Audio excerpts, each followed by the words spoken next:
Livro de Números, capítulos 13 e 4. Esta é a descendência de Arão e de Moisés, registrada quando o Senhor falou a Moisés no Monte Sinai. Os nomes dos filhos de Arão eram Nadab, o mais velho, Abiú, Eleazar e Itamar. Estes filhos de Arão foram ungidos e consagrados para o serviço sacerdotal. Nadab e Abiú, porém, morreram na presença do Senhor no deserto do Sinai quando trouxeram fogo estranho diante do Senhor. Como não tinham filhos, restaram somente Eleazar e Itamar para servir como sacerdotes junto com seu pai Arão.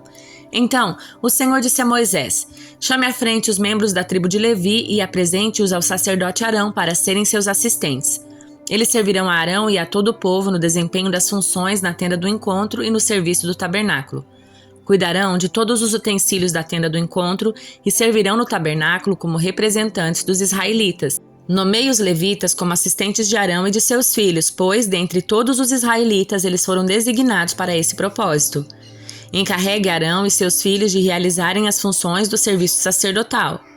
Qualquer pessoa não autorizada que se aproximar do santuário será executada. O Senhor também disse a Moisés: veja, escolhi os levitas dentre os israelitas como substitutos de todos os filhos mais velhos de Israel.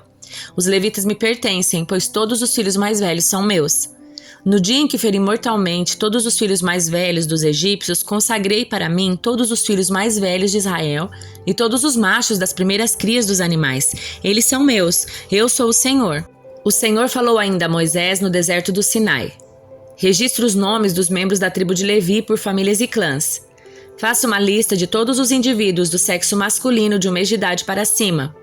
Moisés fez a lista conforme o Senhor havia ordenado. Levi teve 3 filhos, Gerson, Coate e Merari. Os clãs de Gerson receberam os nomes de seus descendentes, Libni e Simei. Os clãs de Coate receberam os nomes dos seus descendentes, Arão, Izar, Hebron e Uziel. Os clãs de Merari receberam os nomes de seus descendentes, Mali e Muzi. Esses foram os clãs levitas registrados de acordo com os grupos de suas famílias. Os descendentes de Gerson eram constituídos dos clãs de Libni e Simei. Nos clãs gersonitas havia 7.500 indivíduos do sexo masculino de 1 mês de idade para cima. A área designada para seu acampamento ficava no lado oeste, atrás do tabernáculo. O líder dos clãs gersonitas era Eliasaf, filho de Lael. Os 2 clãs eram encarregados de cuidar das seguintes partes da tenda do encontro: a tenda com sua cobertura, a cortina da entrada da tenda, as cortinas do pátio ao redor do tabernáculo e do altar, a cortina da entrada do pátio, as cordas e todos os objetos relacionados ao seu uso. Os descendentes de Coate eram constituídos dos clãs de Arão, Issar, Hebron e Uziel. Nos clãs coatitas havia 8.600 indivíduos do sexo masculino de 1 mês de idade para cima. Eram encarregados de cuidar do santuário e a área designada para seu acampamento ficava no lado sul do tabernáculo. O líder dos clãs coatitas era Elisafã, filho de Uziel. Eram encarregados de cuidar da arca, da mesa, do candelabro, dos 2 altares, dos diversos utensílios do santuário, da cortina interna e de todos os objetos relacionados ao seu uso. Eleazar, filho do sacerdote Arão, era o líder principal de todos os levitas e responsável pela supervisão do santuário. Os descendentes de Merari eram constituídos dos clãs de Mali e Muzi. Nos clãs meraritas havia 6.200 indivíduos do sexo masculino de 1 mês de idade para cima. A área designada para seu acampamento ficava no lado norte do tabernáculo. O líder dos clãs meraritas era Zuriel, filho de Abiail. Os meraritas eram encarregados de cuidar das armações que sustentavam o tabernáculo, além dos travessões, das colunas, das bases e de todos os objetos relacionados ao seu uso. Também eram responsáveis pelas colunas do pátio e por todas as suas bases, estacas e cordas. A área na frente do tabernáculo, na direção do nascer do sol, do lado leste da tenda do encontro, era reservada para Moisés, Arão e seus filhos, os responsáveis finais pelo santuário em favor do povo de Israel. Qualquer um que não fosse sacerdote ou levita e se aproximasse do santuário seria executado. Quando Moisés e Arão contaram os clãs levitas, conforme a ordem do Senhor, chegaram ao total de 22.000 indivíduos do sexo masculino de 1 mês de idade para cima. Então, o Senhor disse a Moisés: conte todos os filhos mais velhos que há em Israel de 1 mês de idade para cima e registre os nomes numa lista. Os levitas serão reservados para mim como substitutos dos filhos mais velhos dos israelitas. Eu sou o Senhor. Os animais dos levitas serão reservados para mim como substitutos dos machos das primeiras crias dos animais de todo o povo de Israel. Moisés contou os filhos mais velhos dos israelitas exatamente conforme o Senhor havia ordenado. O número de filhos mais velhos de 1 mês de idade para cima foi de 22.273.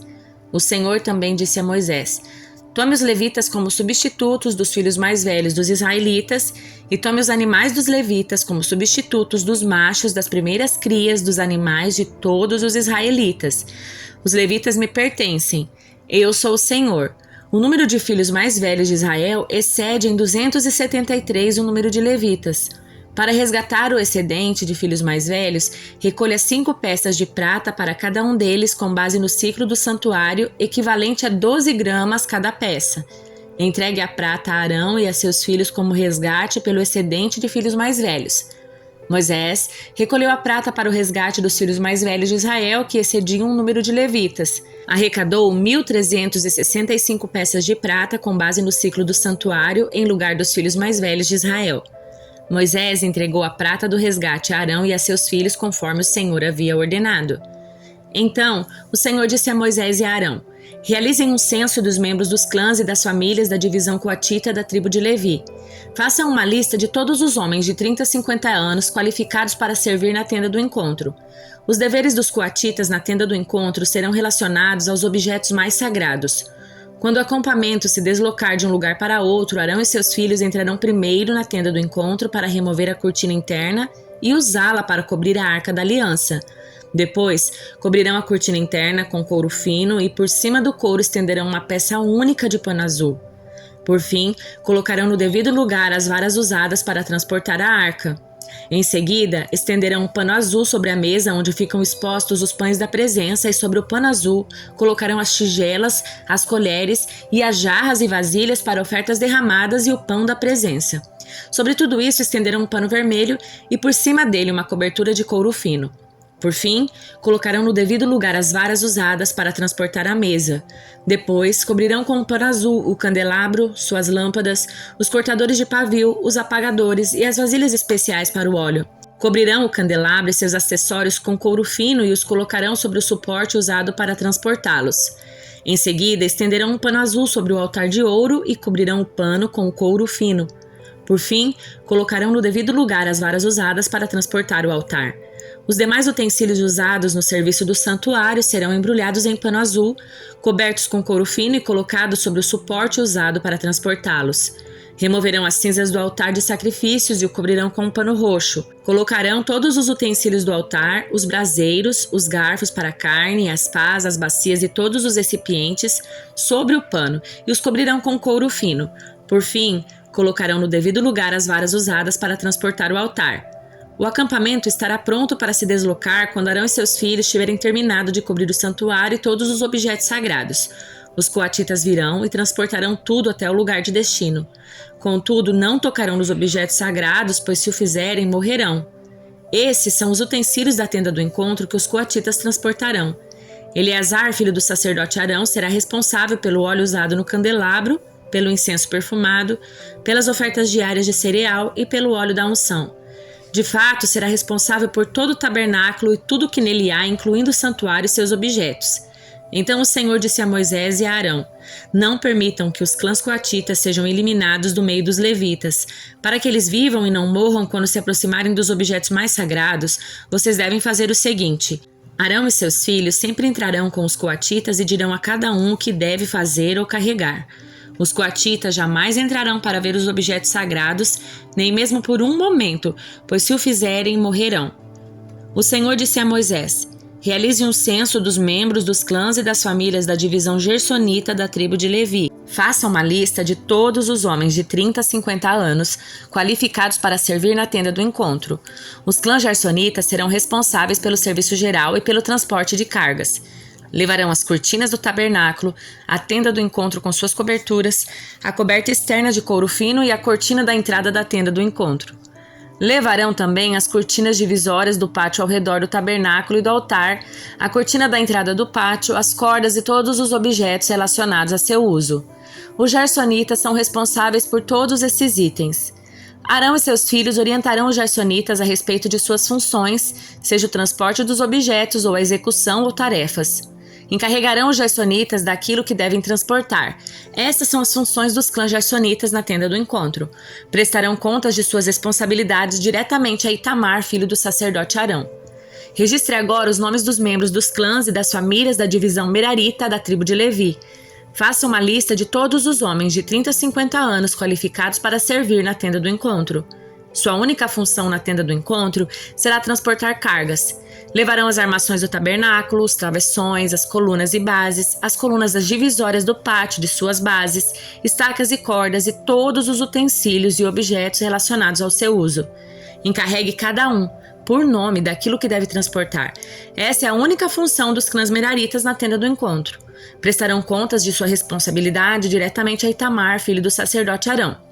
Moisés, Arão e os líderes da comunidade fizeram uma lista com o nome dos membros da divisão coatita de acordo com seus clãs e famílias. A lista incluía todos os homens de 30 a 50 anos qualificados para servir na tenda do encontro, totalizando 2.750 de acordo com seus clãs. Este foi, portanto, o total dos membros dos clãs coatitas qualificados para servir na tenda do encontro. Moisés e Arão os registraram conforme o Senhor havia ordenado por meio de Moisés. Fizeram uma lista da divisão gersonita de acordo com seus clãs e famílias. A lista incluía todos os homens de 30 a 50 anos qualificados para servir na tenda do encontro, totalizando 2.630 de acordo com seus clãs e famílias. Esse foi, portanto, o total dos membros dos clãs gersonitas qualificados para servir na tenda do encontro. Moisés e Arão os registraram conforme o Senhor havia ordenado. Fizeram uma lista da divisão merarita de acordo com seus clãs e famílias.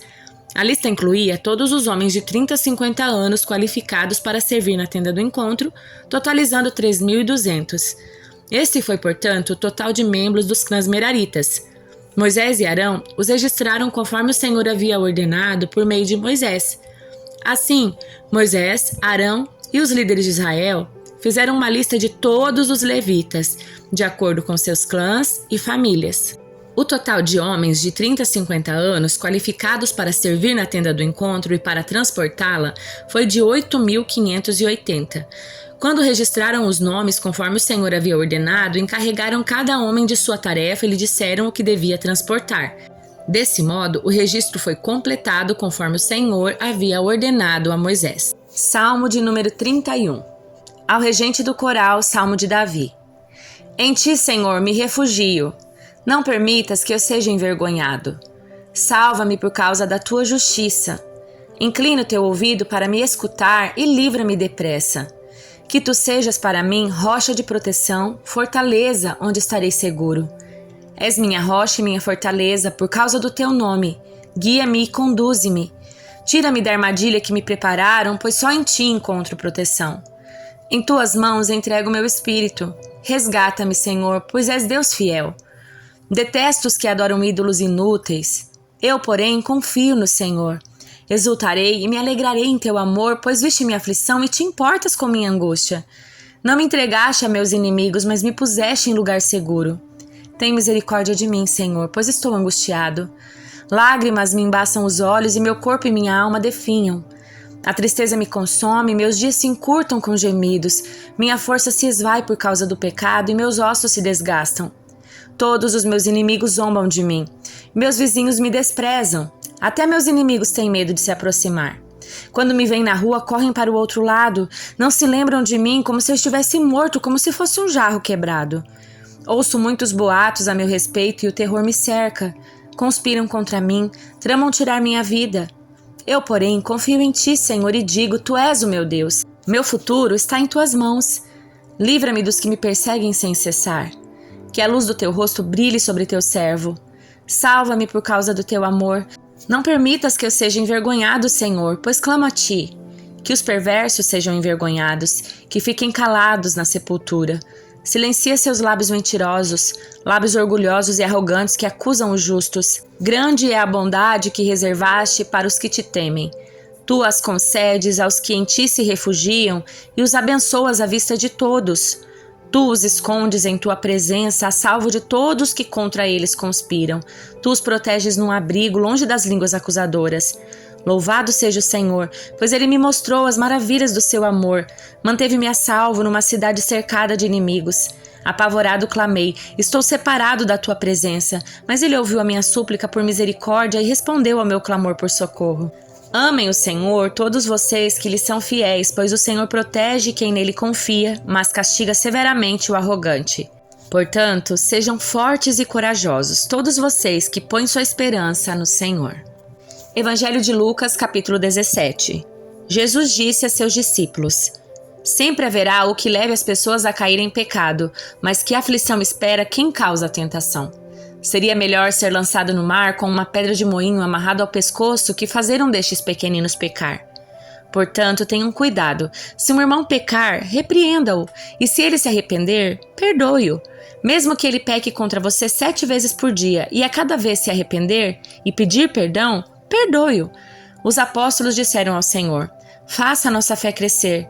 O Senhor respondeu: Se tivessem fé, ainda que tão pequena quanto um grão de mostarda, poderiam dizer a esta moreira: Arranque-se e plante-se no mar, e ela lhes obedeceria. Quando um servo chega do campo depois de arar ou cuidar das ovelhas, o Senhor lhe diz: Venha logo para a mesa comer conosco? Não, ele diz: Prepare-me a refeição, apronte-se e sirva-me enquanto eu como e bebo. Você pode comer depois. E acaso o Senhor agradece ao servo por fazer o que lhe foi ordenado?